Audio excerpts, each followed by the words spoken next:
the first time Huge. in the Northwest that this has been played and put on stage. What does that feel like for you? I mean, privileged. Yeah. Amazingly privileged. We found it tough at first because there's nobody to go to say, oh, how did they do that bit, and what does that costume look like, there's nothing online, there's nothing anywhere. No. So it was really sort of in our imaginations, the director's imagination, obviously, and it's worked perfectly. Yeah, right. But I think it's taken a bit longer to get into than maybe normal musicals, but so worth it. Hyde is leading the way though, come on. Oh, yeah, definitely. Stop and close your eyes, you'll picture me inside. Okay, so maybe I wasn't the only one who grew up with them. Right. I'm so cold and all alone. You are the glue, I suppose, holding the girls together. So tell me, for anyone who hasn't seen it, I'm a big fan of the show, but what is the premise of Rachel and the show itself? Young Rachel. You're called Rachel yourself. I'm called Rachel anyway, so it works. So I guess obviously because it's the group of the 5 girls, obviously we've got Heather, Zoe, Claire, Debbie, Rachel.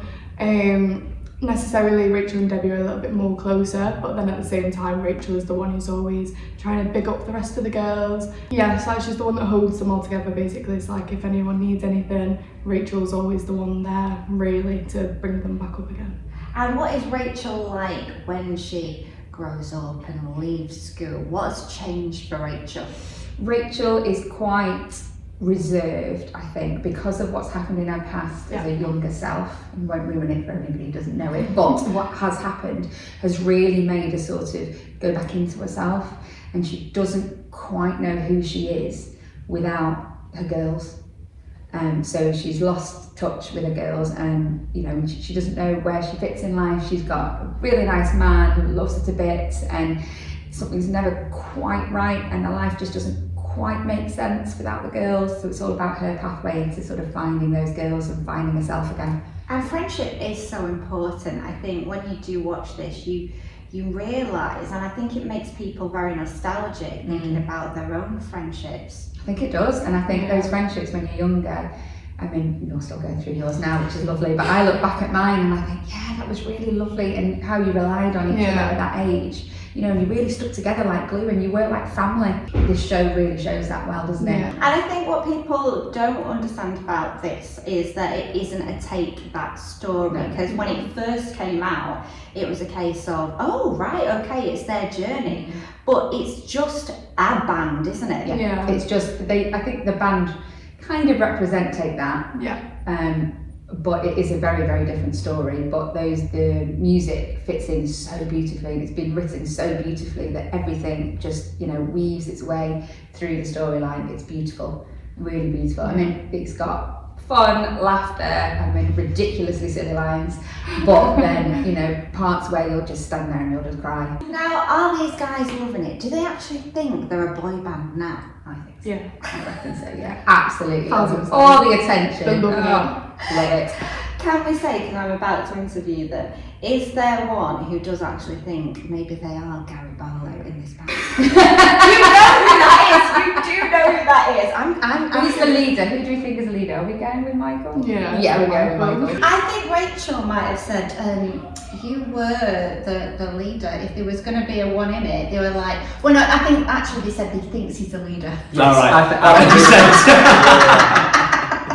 Has it come to your head though, the fact that you are now in a boy band? Do you actually leave here and go, where are my fans? I get it in rehearsal, to be honest. Especially with the medley scene, the concert scene, and they're all there screaming at you. Oh no, I can do this. Yeah, I'm actually a boy band. Yeah, absolutely. I'll sign your autographs wherever. I'm going to get back to the dancing because one of the Take That songs is Pray, where the dance is quite iconic. Are you having to learn a few of those moves and what's that like? I'm gonna be honest. You probably will. I actually don't know the dance for Pray. I know it's iconic. I know it's iconic, but I actually don't know it. The dance. I can teach you it. Yeah. Absolutely. I've got time. Yeah, a lot of the dances they're inspired by original dances, so you've got that little hint there of the original.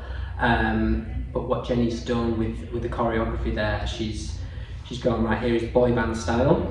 Here's a few things from Take That, here's a few things from some other boy bands, and then we've really worked it. So in a sense, when we are dancing as the boy band, you'll see little glimpses there of little things that you might remember. And what about the costumes? Because, you know, a boy band's outfit, again, it's a certain kind of style, right? Yeah. And one of the first things the director said to us basically was, oh yeah, I want you all very 90s, I hope you're comfortable being topless, and like fishnet vests and bit of baby oil going on.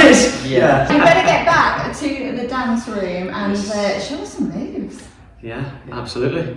Yeah, well, buy a ticket and you'll be able to see them all. I'll see what you did there.